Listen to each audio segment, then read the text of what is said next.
Yo, this is It's Myrrh, and you're listening to Tin Pod Radio. You can find me at It's Myrrh on Instagram and Patreon and Ko-fi. Welcome to Shortlisted, the podcast where we take a top 10 list from the internet and talk about it for 60 minutes. We just set a timer, talk for an hour, and then shut up, whether or not we've made it through the list. We're not exactly racing the clock, we're just shortlisting the facts.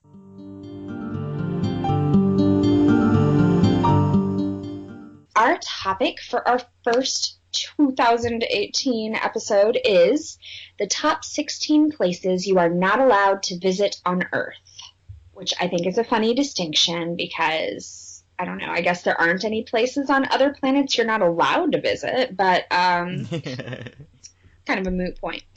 All right. So in the world that we live in, it's no surprise there are certain places that we the people are not allowed to visit. What is the first thing that comes to mind when you think of restricted places? Area 51, right? Surprise, surprise. It didn't even make the list. So here we go. And this is at awarenessact.com. All right. Number 1, the Situation Room. You've probably heard stories of the Situation Room, the room where the president and his advisors gather together to discuss life or death situations. This room can be found 50 feet below the West Wing, and only the president and his advisors are allowed in. You always see that room and you think it's something special, but if you look at pictures, it looks like just a conference room. Right, and that's its actual name, right? It's like the... Shoot, I forget which president it was, but it's the so-and-so conference room is all it's actually called. Yeah, because, I know now a lot of people think they go in there to watch, military operations, which they have shown that they have now with technology, but they didn't used to do that there. They would always go to, I think there's a different place in the White House where they can actually look at stuff like that. Right. Well, and not only does this just look like a conference room, but it also looks like a super, super crowded conference room. Oh, it does. Every time they show it, it looks like they crammed 40 people into a 10-people room. Right? You would think that at the White House they could come up with a space. I think it's because, a lot of the times when you see pictures of it, they're doing a photo op, too. Oh, yeah, that's probably true. So they want to get, everybody who's important is going to be in this picture. Right. So no one's allowed in except when there's a camera. Yeah. Have you ever been to the White House? I have been to the White House because living out here, that was every third year, that was the field trip, was to go to D.C. And mostly we went to the Smithsonian's. I have not toured the White House, though. I haven't been to it. I've been outside of it. Right. Before they put up the barriers and all that stuff, you used to be able to drive right by the gate. Right. And I remember, going there and driving by it and stuff like that before they put the barriers up. And I think you can only walk by it now. Mm-hmm. Yeah, or apparently have a parade in front of it, right? Isn't that the new plan? To have a big military parade right outside the White House? Sounds like a great plan. That'd be a bad place to have it because it's just a small, actually, part of a street. Well, yes, but the person who has requested it does not have a reputation for brains. No. So on this list, I guess my question for you is, which of these places would you want to go? Would this be one that if you could go, would you have any desire to? I with this list, probably with me, because I like exploring and doing stuff. I be I wouldn't mind going to most of them. Yeah. But yeah, I think it'd be interesting to see the Situation Room and stuff like that because it's almost it's kind of like a boring conference room or something like that. But I find it fascinating. Down here where I live in Florida, I go to Kennedy Space Center and they have the actual former NASA launch places. They took the whole room and moved it basically from back in the moon landing days and stuff. So it's not even functional, but it's so cool just to see that stuff and stuff like that. I mean, if I went to the White House, I wouldn't mind seeing all the bedrooms and stuff. I think that would be cool too. Yeah, well, see, and I think I'd be more interested in that than maybe the Situation Room. It'd be neat to say, oh, well, I've been there, but I have a feeling that it's actually pretty dull. It's a conference room. It's not I think it'd be more interesting, like you said, even to see like the bedrooms and stuff. Also, because like Right. we watched a documentary a couple of nights ago how one of the first ladies actually saved all the stuff when the White House was burned down, the time when it was Oh, burned yeah. down. So like to see all that really old paintings and the stuff that was changed through different like administrations and stuff, it would be cool. Yeah, no, I think going through and looking at all of the like private areas would be far more interesting for me. But it would be cool to just be able to say, I'm so important that they totally let me in there. It was cool. It's like I don't know if you ever watched well, there's a couple of shows I think shows a lot of stuff the White House, like West Wing does, Uh-huh. and like Veep, which is a show I like quite a bit. Like it shows it, and I think it's interesting, like the doors that come in like in the Oval Office that don't look like doors. Yes. Yeah, Yeah. stuff like that I would find fascinating. Yes, I agree. Yeah, it'd be fun to get to stay a couple days and just explore and, I don't know, be a guest with full access. Steal a towel or something. Absolutely. All right, next one, Vatican Archives, Italy. Oh, also, so not on this particular one, but when I was reading through this list, I feel like you sometimes pick things just so I have to figure out how to pronounce all the names. Better you than me. There were some names on this list that I was like, okay, I'm just going to let Google tell me what to do, and I'm still going to mess them up. But not in this one, luckily. Okay, so Vatican Archives. Owned by the Pope, the Vatican Archives are not necessarily secret, despite their name. No one can enter without the Pope's permission.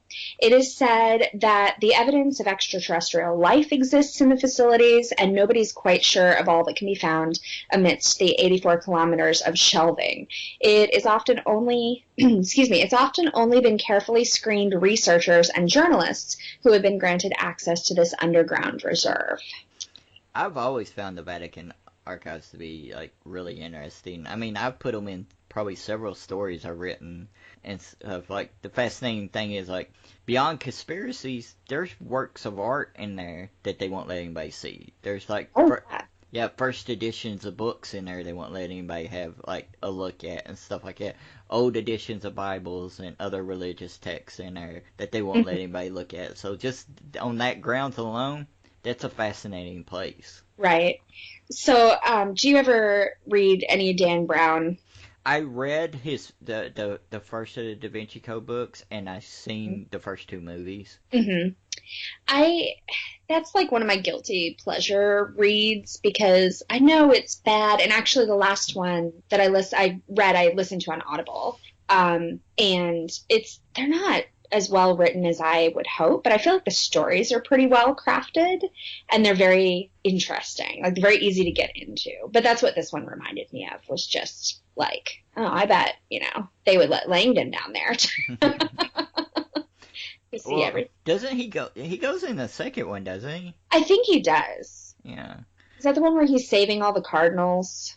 The second one's the one where it's like they get I don't know if it's the God particle or whatever. It's like a nuclear device and they're gonna blow up. Oh yeah. Yeah, from the Hadron Collider, I guess, or what it was. Right. Yeah, but like I mean the whole Vatican place is like just really interesting. That it's actually a small country, but it's actually one of the richest countries in the world.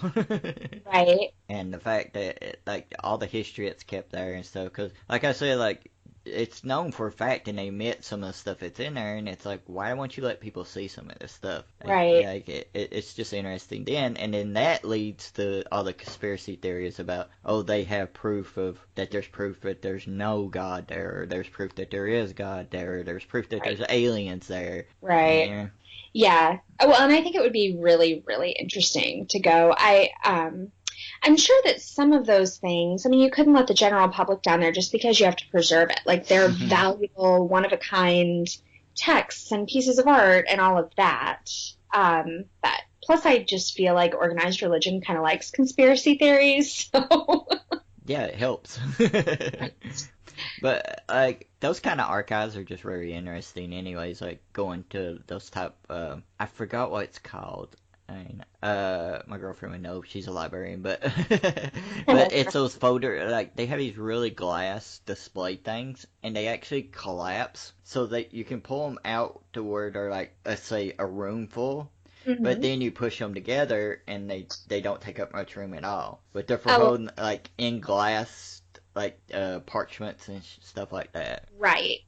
Which is just cool to me. Protected. Yeah, absolutely. Well, and like you were saying, they definitely have the money to preserve all of this and take care of it the way it needs to be cared for. So that's good. And there's all that Nazi gold down there. Yes, absolutely.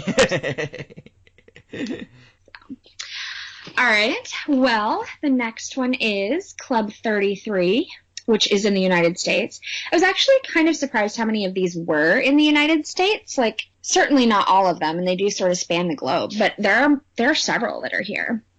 So Club 33, which I think this was, well, so far all of them have been things that I was familiar with, but this one was one that I guess maybe I'd been reading about recently.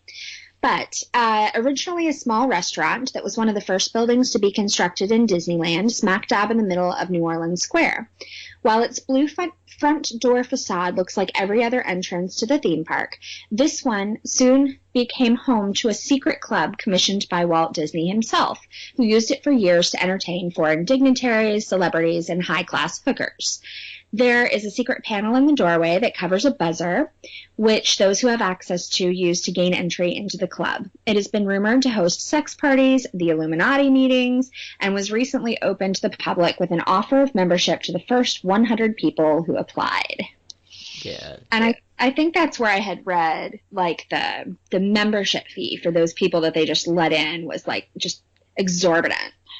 Yeah, Disney has some, like, very weird things about some of their parks and stuff. Like, they have buildings that have, like, well, even, like, the Princess Castle, like, it has a room in it, but you can't stay in it unless it's, like, certain things. Like, every so often they'll let somebody for charity stay in it, or if you want to pay, like, $1 million or whatever to stay in it, you can. But they also have, like, a lot of passages, and they use them for transporting celebrities, of course, and stuff like that underneath all their places.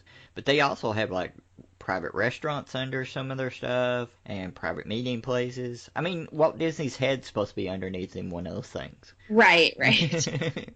Frozen and ready to be reanimated as soon as the technology catches up. Yeah. Because what we really need is Walt Disney. He'll save the world. Yes. Well, you know, we don't want to turn this into a political podcast. So I like that, you know, Illuminati and hookers are on this list of rumors. Probably like a modern day Hellfire Club. Right. Yeah, that one is pretty cool. So, did you look this one up in any detail?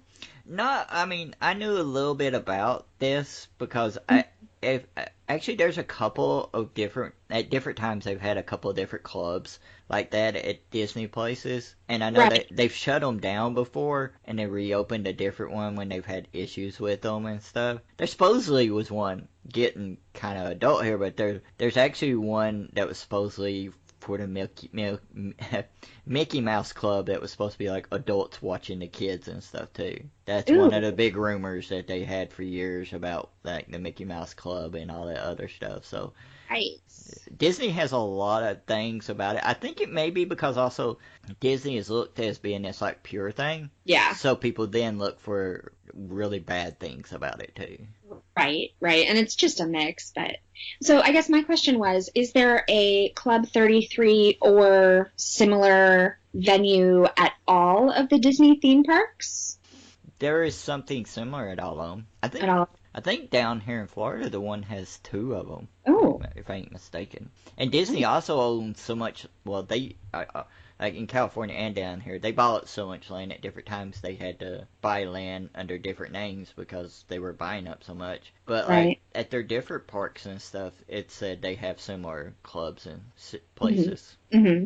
That's pretty cool. That is one that I also would like to do. I mean, so far my list consists of the Vatican Archives and the Disney secret clubs. But that would be a fun one to go in and see what it's all about. I feel like the service in there would be really great. Well, anytime you can do something, like, it's like when you go underground, or even the behind the stage thing. When you get to go behind the stage and that's not a normal thing for you, it's always going to seem really cool and interesting. Yes. Yeah, that's true. That's true. All right, ready for the next one? Yep. Cheyenne Mountain Complex, again in the United States. The Cheyenne Mountain Complex is a military installation and nuclear bunker in Colorado located at the Cheyenne Mountain Air Force Station. It houses, or has at one time housed, the United States Space Command. Those two words are really hard to say next to each other. The Aerospace Defense Command, the Air Force Command, and the Federal Emergency Management System. The complex is a fascinating web of buildings built 610 meters under granite that are protected from natural disasters. It boasts flexible piping systems and has its own power plant and water supply. Oh, and it can withstand a 30 megaton nuclear explosion, bombs, and radiological contaminants. So I would just like to be allowed to go here should we ever need it. I'm fairly certain I'm not on that list, but... Well, most politicians aren't on that list either. Well, I mean, most politicians shouldn't be on that list. No. Do they even still use the Cheyenne thing? I don't know. Because I know, like, and I'm blanking on the strategic... See, this is why you talk about the big words, not me. The strategic... Well, I'm stumbling over words tonight, too. The Strategic Command Center, I think, is what used to be at Cheyenne. I think they maybe moved that to somewhere else now. I don't know for sure, but I know, like, there is a couple of these places where they got like this, I think. I don't think this is the only one because they're afraid like if it, it's almost indestructible, but if you hit it with like 10 nuclear bombs, it's going to still blow it up. Right. So like once this stuff becomes known, they probably move a lot of it somewhere else that's unknown for a while. Right, well, they have to at least have some kind of backup, I would think. I just think with that type place, which it always reminds me of Bond villains. Yeah. Yeah. I was thinking like Independence Day or something. Yeah, like, or war games. Yeah, we need to evacuate everybody important. Yeah. I mean, it looks like it's still functional from what I'm seeing online. I don't know if it's like actively in use. Let's see. They did move NORAD and the United States Space Command away in like 2008. Yeah, that's what I was thinking of, NORAD. Yeah, so they are not actively using it, but it looks like everything there is still maintained and functional should there be some sort of emergency. Well, I think that's the place, isn't it? They take the vice president to. It's not even actually they take the president there. Isn't it they take the vice president there? Can we just leave them both front lines? I don't think that we need to bother with that. I've always thought it's weird though, like, I think their procedure is actually the vice president gets sheltered while the president stays out to talk to the American people or something like that. I think it's the way they do it. Yeah. You would think it would be like you'd shelter your leader, your main leader, and keep somebody else out, but... Right. But, I mean, it makes sense. Yeah, in a way, because he's the one that's the more public figure and the one that people are going to be using him sort of as a litmus test to see how bad things are. Yeah. And then at least you have a backup. Also, whenever I think of that place too, one of the biggest things is Dr. Strangelove. Mm-hmm. Think of that and stuff like that, being like the NORAD where everybody's like, we're going to blow everybody up. And they just, nonchalant, we're going to start a nuclear war. Right, right. I don't know of any countries that just have total nonchalance about nuclear weapons. No. Yeah, no, this would be a cool place to visit, although I feel like it would be really intimidating, maybe even more so than any of the other ones that we've covered so far. I think it would be in a way. It depends on what it's like. Like, if you've ever been on a military base, like the first time you go on one, it's kind of intimidating because it's such it's almost like you're in a different country. Right. Yeah. Well, getting in is such a process too. Yeah. So I wonder if that's what that would be like. Would it be just like going on a military base, or would you feel this weight of what it actually is there for? I feel like even if you weren't intended to feel the weight of it, I would. I I'd be like, oh, this is where the last people who are actually going to survive the nuclear holocaust are going to be. Yeah, yeah. And I think of stupid stuff while I was there. The same way I do, like, when I'm a person who overthinks everything. Like, when I think I've talked about this before on the podcast. When I get on a plane, I think about all the bad things that can happen. Right. So I think I would get there and also be like, okay, where would you go if there was people broke in? And, like, where would you go to have your food? And where would you go for this? Right, right. Yeah, but while you were in there, you'd be like as safe as anyone could be, right? Just as long as the bad things like happen while you're touring, then you're good. Unless it turns out the bad people are in there with you. Well, that is true. You are doomed. There is no. Also, you could starve to death unless this next place is also safe. Oh, so now we are in Norway, which means we have a word I can't pronounce, which I think is Svalbard, or perhaps Svalbard. I don't know. But it is the Global Seed Vault, which is the coolest thing I have ever read about. And then they turn it super, super dark, but that's cool. Imagine a post-apocalyptic world where all food sources were destroyed and famine began to set in. That's where the Svalbard Global Seed Vault comes in. Located in Norway, the Seed Vault contains thousands of seeds of every existing plant in the world. In the event of a catastrophe like this, the seeds would be dispersed, providing enough food to sustain the remaining population. I doubt the claim that all the seeds in the whole world are here, but I think that it is absolutely fascinating and cool that that somebody is preparing this way and sort of making a backup of all of our plants.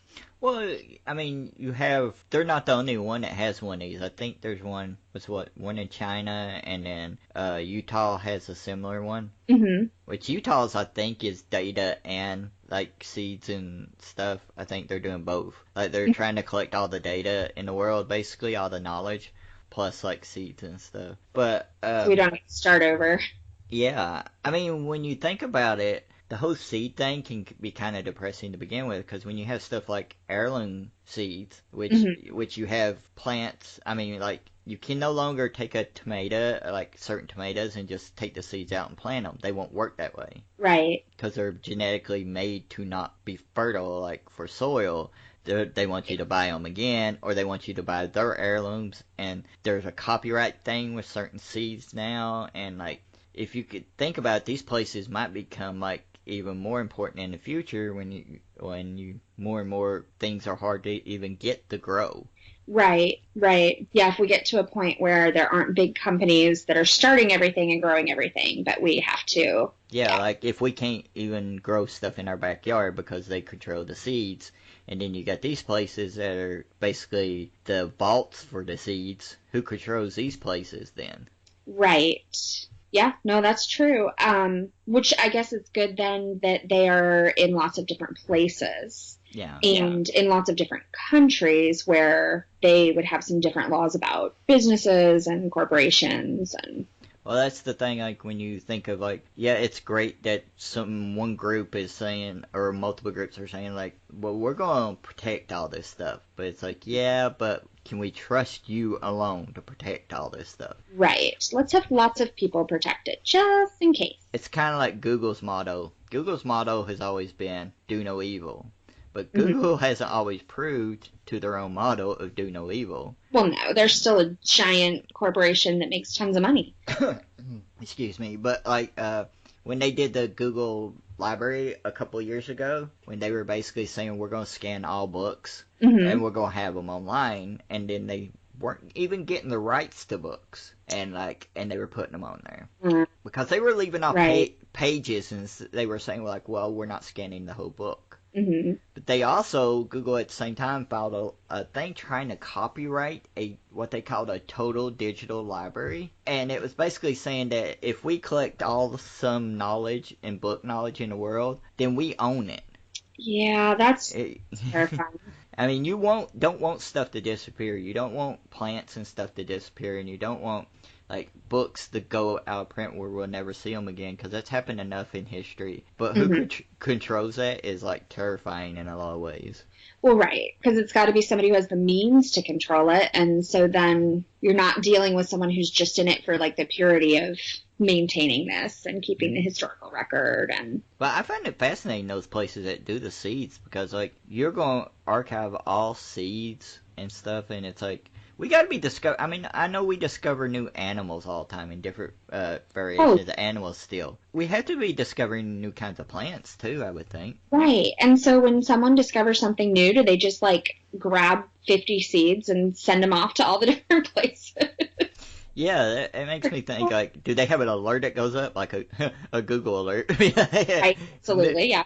New seed found in West Virginia. We gotta get that seed. Right. Quick. Well, and what happens when they, like, genetically engineer a new seed? Yeah. Does that count, or are they just saving, like, pure seeds? And I want to know how they're cataloged and how they're stored and how long they can last. Like, seeds are living things. They can't just last forever, right? I mean, some of them don't, because some of them go bad and you can't plant with them, but right. I don't know if there's a way of preserving them, or maybe they keep them in the thinking that then they could genetically create ones off that if they have that original. Oh, maybe. Are we there with plant cloning and stuff? We're basically there with animal cloning. I mean, you could clone an animal. I mean, you're not going to clone a person. I mean, you're not going to clone their brain and their experiences. But as far as a body, you could do that. Right. But I don't know if you could with a plant. I mean, it's interesting. I mean, they can genetically splice plants together and make new plants. Right. So I don't know. I would assume so. I mean, they're a whole lot simpler than an animal, so I would think, but it's just not one of those things that I ever come across, I guess because it's not as interesting and controversial, for one thing. No, I mean, I guess, like, it would fall under, like, people's problems with genetically altered foods. Mm-hmm. But even those, like, people were like, I would never eat a genetically altered food, and I'm like, you do all the time. Yeah, everything you eat, actually. Yeah. Thing you eat. Orange carrot? Yep, nope, sorry, that was. And even before we started doing it by technology, we were doing it by placement. Like when we started growing bananas that don't have seeds in them, or we started growing plants in different areas where they shouldn't be grown, it changed them genetically to be grown in a different area, too. Right. Or, yeah. Or planting this variety because it's stronger and it can grow in more different environments or in harsher conditions or whatever. And then you take the strongest of that and you plant it again. Well, now you messed with the plant's genetics. That's how that works. Well, it's like I work in the kitchen. I'm a chef, so like I get stuff all year round that you really shouldn't get all year round. Right. Fruits and vegetables. Sure. And if you look at, like, say strawberries, like, sometimes you'll get big ones now, but you don't get the big strawberries that you used to get 30 years ago. And it's because they start growing them and genetically modifying them to grow in so many different environments that they overall have changed, and they don't grow as big as they used to. Right. Yeah. And I think that is fascinating. And I kind of get some of the arguments and concerns about it, but at the same time, like I don't like the ones that are resistant to pesticides and resistant to herbicides, and that makes me a little bit nervous. But as far as arguments against anything that has been genetically modified, like that just doesn't hold water. That doesn't make any sense. No, it doesn't. And like my whole thing is we just need to set up systems to monitor it. Yeah. And make sure it's done in the right way, and make sure if there's issues that come up. I just don't want it done willy-nilly, but as far as doing it, yeah, it can provide food in areas that need food. It can help stuff grow better. It's not growing good, and all that stuff. Like, so, like, saying yes or no is not the way, it's not clear-cut like that. Right. It's not all or nothing. Anyway, all right, moving on. Room 39. And here's another one I had to look up, so let's see if I remember how to say it. So, Room 39 is said to be an area where nefarious crimes are committed, like drug manufacturing, counterfeiting of U.S. currency, and financial fraud. This place is located in the Workers' Party building in Pyongyang, the capital of North Korea. North Korea itself is one of the most highly restricted areas in the world, so it's obvious why this place is on the list. I didn't even know about this before, and I read a lot of like conspiracy stuff and a lot of other stuff like that, and I never heard of this before. This. Yeah, I didn't either. This was not one that was on my radar. It makes sense. Although it seems very strange. I don't know. I guess I just figure since North Korea is pretty much off limits, like why would you need to confine anything to one room? Yeah, that I mean, it's weird that they would have a room just for like counterfeiting stuff when they openly like make knockoffs of everything there. Right. Like they have knockoff cars of cars that are made in the West. They have knockoff like they counterfeit all the like DVDs and all this other stuff there, and it's right out in the open too. Right. So I think it'd be weird that they wouldn't just do that out in the open. Right. Well, so looking at the description of this place, it makes me really question whether this is a real place, like an actual place, because there's a lot of things that they're claiming are going on in this part of a building, right? They've got drug manufacturing, financial fraud, counterfeits, well, which also I feel like counterfeiting would fall under financial fraud, but those are not, I feel like both of those activities, if you're going to do them at any scale, would require some space. So I feel like they're not being done in the same area. Yeah, Maybe it's an idea. Yeah, it makes me think maybe this was something that was like almost like a code name for maybe some of the stuff that they were doing. Right. And it wasn't actually a room. And then people start saying, well, it's a room where this happens, and it's like, it's a secret room. And it's like, no, it's probably not. It's probably, they're doing this stuff in 8 billion different places, maybe. Right. And that's just sort of their, yeah. It's got to be either that or it's just sort of a conspiracy theory itself, and people don't have any idea what it is or what goes on there, so they have decided that it must be the worst things they can think of. I mean, it's like Area 51. Like Area 51, everybody thinks everything goes on there, right? Because it's a secret military base, and it's like, yeah, it's a secret military base. I mean, all you need. I don't know if you ever seen the Penn and Teller show where they debunked a lot of stuff. No. But they went to Area 51 once, and they were talking to all the conspiracy theory people that were there, and he asked them, he's like, why do you think weird stuff is going on here? And the guy was like, because this secret military base won't tell us what's going on. He's like, so you think something bad's going on here because the secret place won't tell you what their secrets are? Right. Couldn't have anything to do with the fact that maybe we don't want to share our military secrets with, say, the whole world. But that Area 51 brought up something when I first learned about it when I was younger. I find it interesting, and that's the secret base thing. Uh-huh. That there's hundreds of bases, and they're not secret. It's not that you don't know they're there, it's that they're on no records. Area 51, I guess, is one of those where for the longest time it wasn't on any list of military bases or anything. Interesting. But if somebody said, well, there's a military base there, they would be like, yeah, we have a military base there. Right, we see it. We drive by it. Yeah. So the military wouldn't deny it, but they didn't keep records of it as one of their bases forever. And there's supposed to be like hundreds and thousands of them in the U.S. like that. Big and small ones. Right. Huh. And yet, the only one that anyone knows would now be the worst place for any kind of secret anything because everyone knows. That's why the conspiracy now is that Area 51's the propaganda center of the United States. Yeah. So they went from it's aliens to no, all that stuff wasn't true, but it was made up as another thing to use against people. It's almost like it's eating its tail. The conspiracy's eating its tail. Right. Yeah. Wow. I don't know. Conspiracy theories are so much fun and they're so fascinating, but also just so silly.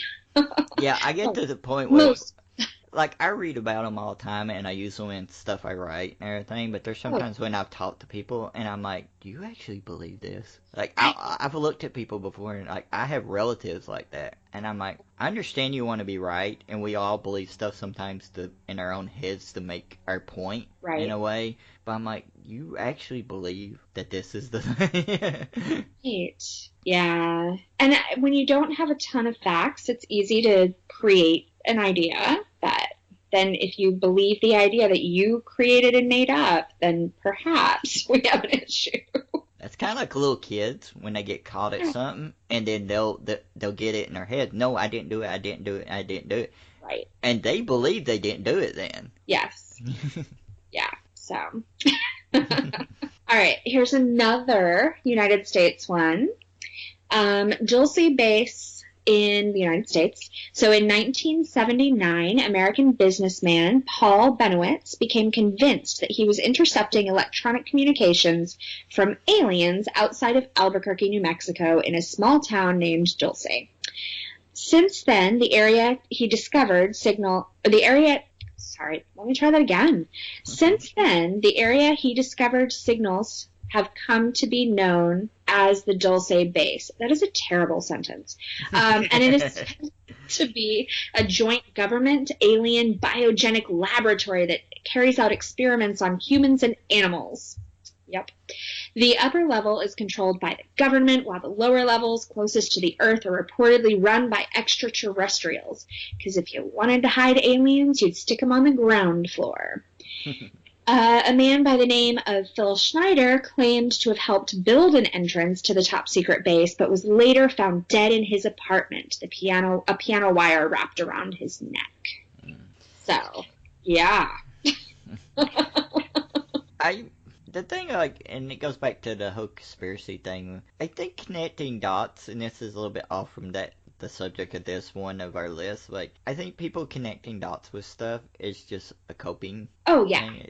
They're trying to deal with stuff they don't understand. Right. And in a way you can understand, it's like, knowledge seeking is really good, but a lot of people, when they run into roadblocks, they don't keep going. Mm-hmm. So they stop and, like, I don't know what happened. Maybe this happened. Right. And you make up a story, and yeah. I think it's almost on the lines of, well, getting back to the way kids are sometimes, like when kids tell stories, and then they'll just go off in a totally weird direction, and you're like, why'd you go off in that direction? And it's like, because they were trying to go in a certain way, but they didn't have the knowledge to go in that way, so they just took it really weird. Yeah, did their own thing.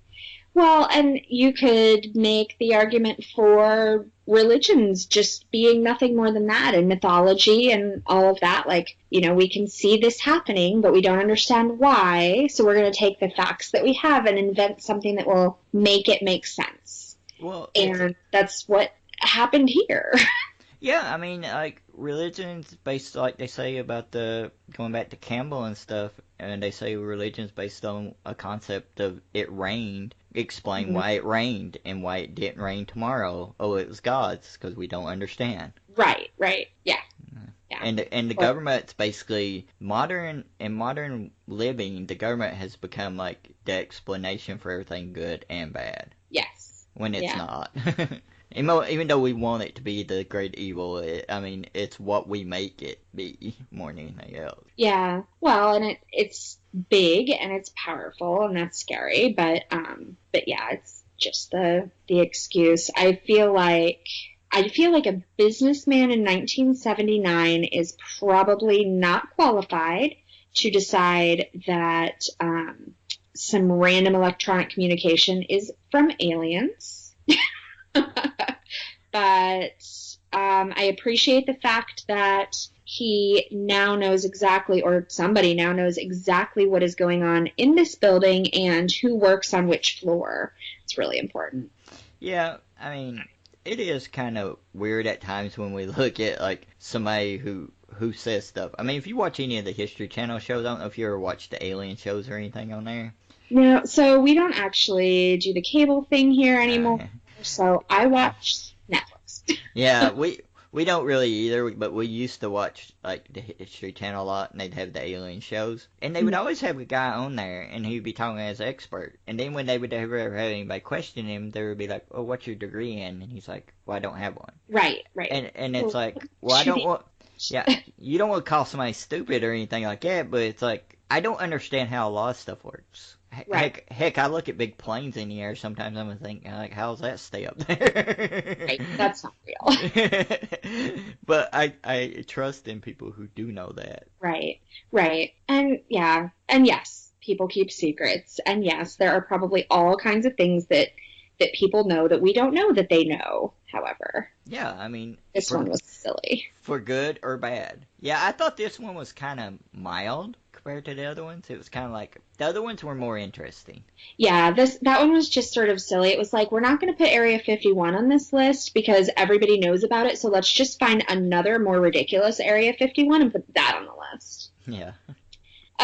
So this next one is actually one that I did quite a bit of research into because it is our most recent, well, by the time this comes out, it will be our most recent episode of Crime Crazy. This is one of the stories that I told. Cool. So, and then we did a big shout out to Shortlisted on that episode too. So just tying everything together. But one of the most restricted places on the planet, the Queen's bedroom in Great Britain, which seems like it should go without saying. However, in 1982, a man by the name of Michael Fagan scaled the Buckingham Palace's 14-foot high perimeter wall, despite it being adored, it says adored, but it means adorned, with revolving spikes and barbed wire. He climbed up a drain pipe and he wandered into the Queen's bedroom in the early morning hours. He triggered alarms, but they were faulty, and then he sat on the edge of her bed while she slept and drank a cup of tea. Since the incident, security at the palace has been ramped up, and the Queen's bedroom perimeter is outfitted with sophisticated alarms, motion sensors, and around-the-clock security guard presence. So this is not actually completely accurate as far as the story goes. It is true that in 82, it was in July, Fagan went up into Buckingham Palace and managed to find his way into like the living areas and went into the Queen's bedroom. He did climb a drain pipe to get there. And he did trigger alarms. The alarms weren't actually faulty. The police shut them off. They assumed that it was a false alarm, and they turned them off. He went into her room. He originally told people that he did sit on the edge of her bed and watch her sleep, and then later he was like, yeah, no, that's not really what happened. Like, her version of events is really what happened, which is that as soon as he moved the curtain around her bed, she woke up and like freaked out and ran out of the room to go get help. She apparently actually tried to use her phone to call like the palace switchboard a couple of times and nobody came to help her. So that's kind of a problem. And then it says, security has been ramped up since then, and it definitely has. The round-the-clock security guard was already a thing, but it just so happened that Fagan sort of lucked out because the guard that had been there all night, his shift was over, and he did not wait for the replacement guard to get there, and the replacement guard was apparently running late. And so there was this little bit of, like, overlap time where there was nobody there when there was scheduled to be somebody there guarding her room. So, and then the other interesting thing that I found out about this one was this, according to Fagan, and he's really the only one that could tell the story. Oh, and he's also just absolutely out of his mind nuts. But according to him, this was his second break-in, and he had actually broken in the month before and had even been seen by one of the maids. He had climbed through her bedroom window to get in that time. But since they couldn't find him she went and got help, and when they got there, he was gone. So they assumed that she was mistaken and had just been seeing things or whatever. And that time he tripped alarms too, and once again, the guards and the police in the palace were like, oh, well, there's no way that somebody broke in, like, we have these big fences, and so they just turned off the alarms. It makes you think, what does the Queen do? Go around setting off the alarms to the point where people don't believe them? Right. Well, all I can figure is there are probably a lot of people in the building at any given time, and so they probably do set off a lot of alarms, and it gets a little tiring and whatever else, but... That's your biggest That's probably the biggest target in the UK. Like, you would think they would still just go every time. Right. At least send somebody to look. Something. So the really interesting thing about this is all the security and everything being beefed up came after this incident, but it came a lot after this incident. At the time, this was not considered a criminal act. And so when they arrested him, the only criminal charges that they could bring against him were for stealing some wine. And they actually let him off because he ended up going to like a psych ward for 6 months or something like that. And it only was, I think, 2005 when it became actually criminal to break into the Queen's bedroom. So between 82 and 2005, it could be done, and we could have done it, and it would be not allowed, but not illegal. Yeah, that seems weird that it wasn't like a crime. Right? Especially royalty, you would think there would be really old laws about stuff like that. Right. So they could bring civil charges against him, but not criminal charges, which they did, but they ended up dropping everything. His mother said that, she wasn't 100% surprised that he had done this because he was apparently obsessed with Queen Elizabeth and also like out of touch with reality, to the point where he was at the time like newly out of a job and newly separated from his wife and children. And she's like, I could see him going there wanting to just talk this over with his idol. Like he probably thought, well, I'm going to go in and sit down with her and tell her my problems and she's going to fix them. So pretty much nuts.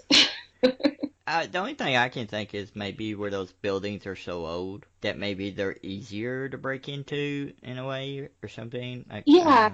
Well, it sounds like this one wasn't really, retrofitted with better security until much later. So sure, I would think so. But yeah, the second time, this time that they're talking about, he came in through the roof. So he actually climbed the drain pipe all the way up to the roof and then went in through some sort of access point up there. You know what that reminds me of? Remember a few years ago, I think it may have been, I don't know where it was when Bush Jr. was in office or Obama's first time, but the guys flew the small plane, I think, at the White House. And technically, at that time, there was no law against that type of vehicle being flown over the White House, even though, regular planes can't fly over the White House. So, Right, but just the law hadn't caught up. Yeah, they hadn't, they couldn't even get him on all the charges you would normally for something like that. Right. Well, I mean, I think there's a lot of that. That's the case with, like, computer crimes and things where technology just goes so much faster than laws could possibly keep up with. And so there are things that you can do that should be illegal. Everybody knows they should be illegal, but they're not.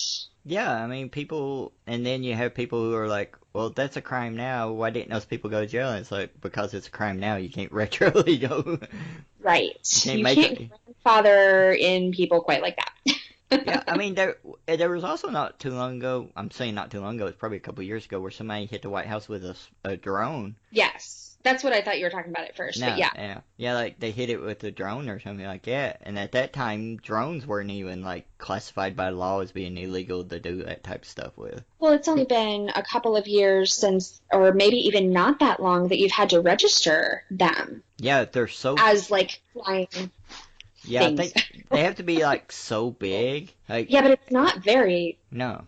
They're still tiny little toys. But I mean, drones are not a new thing. They're basically model airplanes in a lot of ways. Right. Right. So like they used to fly these things at parks and stuff all the time, and now they're considered like they use them for warfare and stuff. Right. Well, lots of cool things though.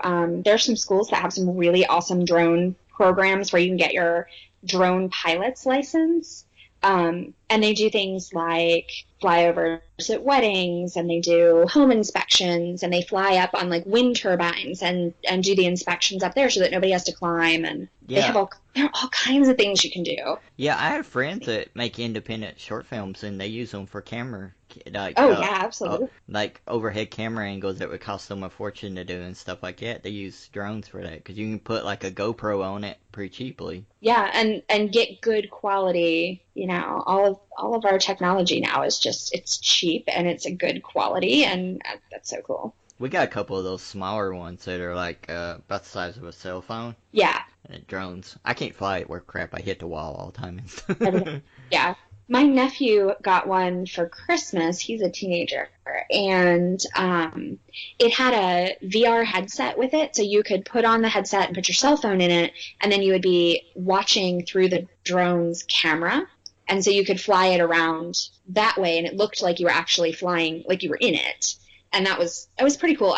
He's thought that it made it, and it seemed to make it a whole lot easier to fly that way, because then it's more flying by feel instead of looking at a little screen or looking at something in the air and trying to get it to do what you want it to do. Yeah. But I didn't even try it because I knew I'd embarrass myself or break it, and I didn't want to. So that was the one that I had chosen. That was my favorite on this list. So, as if you couldn't guess. The Queen's bedroom. The Queen's bedroom. Mostly because it was a crime. All right, Bohemian Grove. Every summer, for around 150 years, this secretive California campground hosts a gathering of the most powerful men in the world.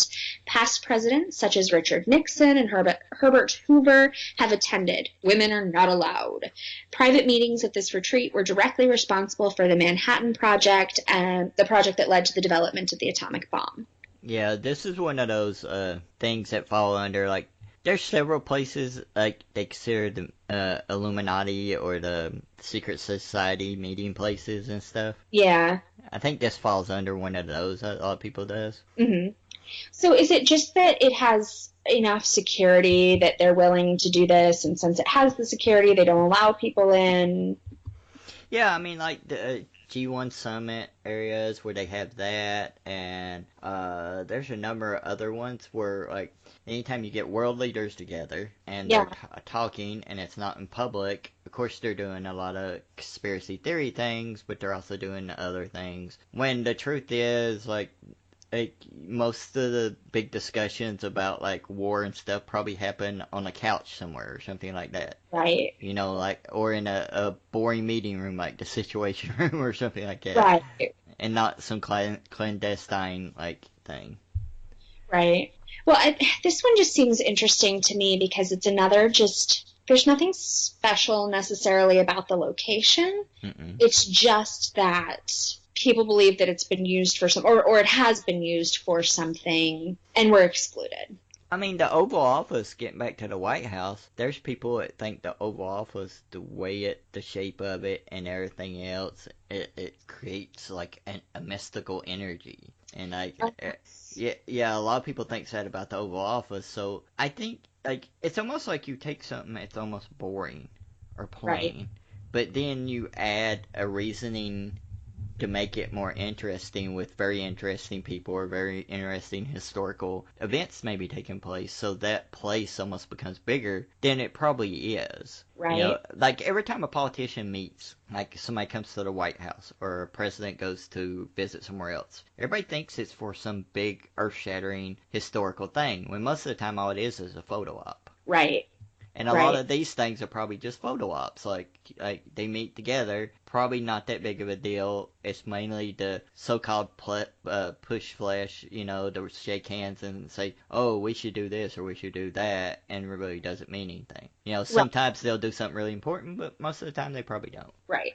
Yeah, just run-of-the-mill. This has to be done. This, you know, we need to make this impression. We need to make this connection. I mean, kids have that with teacher lounges. Oh, yeah. And let me tell you, there is nothing special about a teacher's lounge. But kids think there is, like, something going on in there. You know, y'all got steak in there, and it's all nice, and... In my experience, it smells funny, and then they kick you out, and you have to do testing in there anyway, so...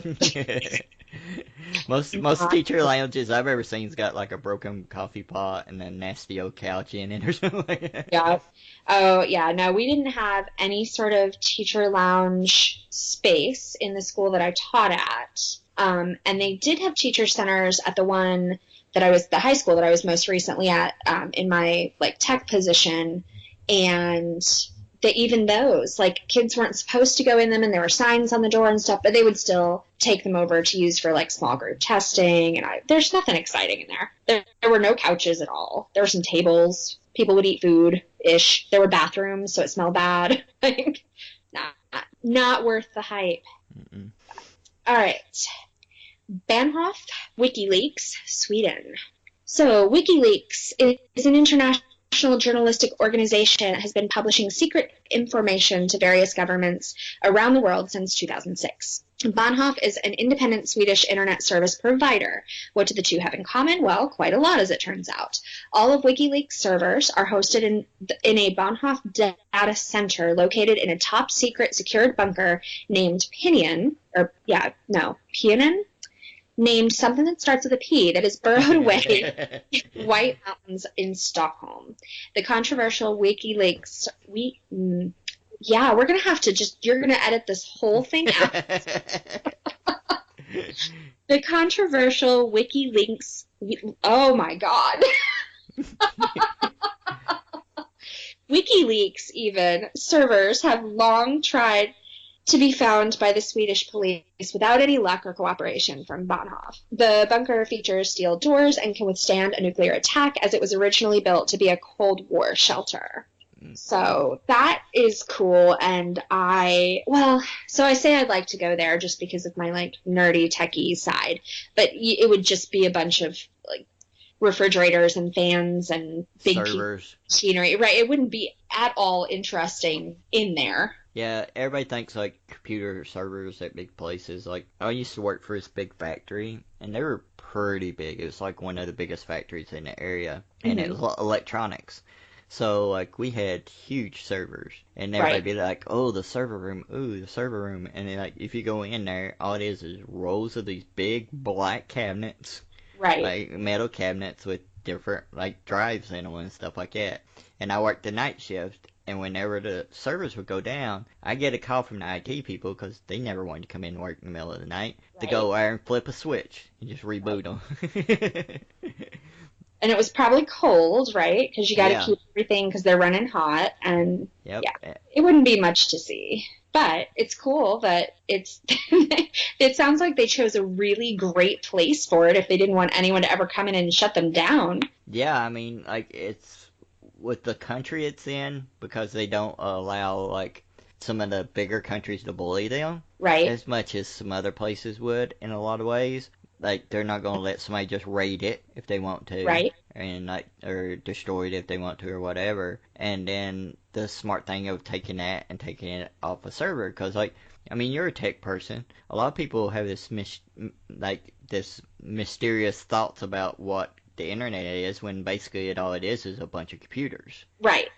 So, people don't understand, that stuff's stored on a computer somewhere. Nothing's actually stored up in the sky. No, there is no such thing as the cloud. Sorry to blow your minds. I've had to explain that to so many people. I actually, I used to wear it to work, and no one would even ask. They were like, no, not going to even go there. But, I think it's smart, though, because a lot of people don't understand is, all the information, it's on a computer somewhere. That's how the people hack it. Anytime you put information out there, it's going on a computer somewhere. So they know that they're getting... Or computers. Yeah, so they know that they needed to keep these servers. And that's what whether you like WikiLeaks or not, what they did that other people didn't do in the past is they secured that information. You know, they got an internet service provider that was basically we'll help you secure your information you get. So we're in a Cold War shelter. We are. Yeah. So they were actually smart, where other people who did similar stuff just put it on a server somewhere in a house or a warehouse or somewhere like that, and it was easily got to. Right. Easy to shut that kind of place down. Yeah. No, I think this one is really cool. I think that, it doesn't really matter how you feel about the actual content, just the idea. That's a really smart thing. Yeah. It's like when somebody does something really clever or it's criminal. If it doesn't hurt anybody, a lot of times you're like, that was smart. Every once in a while we'll do a very smart or very badass criminal, and it's like, man, I know this is the bad guy, but it's just so interesting. To talk about your other podcast, that one of the things I love is when a criminal does something really stupid, they put it on their cell phone or something like that, and Jordan just loses her crap about it, and she's like, "You idiot!" Gets so mad. Yeah. You'll have to tell her it's one of my favorite parts of the show. Is when she gets I will mad. definitely pass that on. She could use some of that this week. It's been a rough week for her. But yeah, I love it because it's like Okay. I'm like it with stuff. Like I'm like, why did you do that, you idiot? Right? Well, and the more that I research crime, and this is totally off topic, but the more I think I don't have any desire to go out and commit crime, and I would tell on myself if I did, so I'd be a horrible criminal. But it's a really good thing that those are two of my personality traits, because I know I'm smarter than all these people that I'm reading about. You just have to watch a couple of crime dramas and you'd be smarter than these people that we're reading about. It wouldn't be, like, it just doesn't seem like it would be that hard. I don't know. Well, it's like the WikiLeaks thing. You look at it and you're thinking, why didn't somebody do that before? Right. Yeah, it's like that's actually smart. Why did So, we didn't quite make it this time, but that's not all bad news. We're planning on a very special episode of all the top items that we've missed. Subscribe so you don't miss that episode or any episode of Shortlisted. We hope you enjoyed this month's show. We had a blast making it, and we're grateful for all of our listeners. For all things Shortlisted, go to shortlistedpod.wordpress.com. Shortlisted is part of the Tin Pod Radio Network. For more episodes of Shortlisted and other Tin Pod projects, you can visit tinuniverse.blogspot.com. If you're a fan of Tin Pod Radio, you can show your support by donating on Tin Pod's Patreon page. We'd love to hear what you thought of our show. If you'd like to give us feedback, your thoughts on this month's list, or your idea for our next top 10, email us at shortlistedpod@gmail.com. And don't forget to check out Eryn's other project, Crime Crazy, a weekly true crime podcast. Find her and her amazing co-host Jordan at crimecrazypodcast.com. SNMN is the Tin Pod show where three friends spend a couple of hours together eating, drinking, letting off some steam, and being best friends forever and ever. It's a mess to edit this madness, but a lot of fun to be there.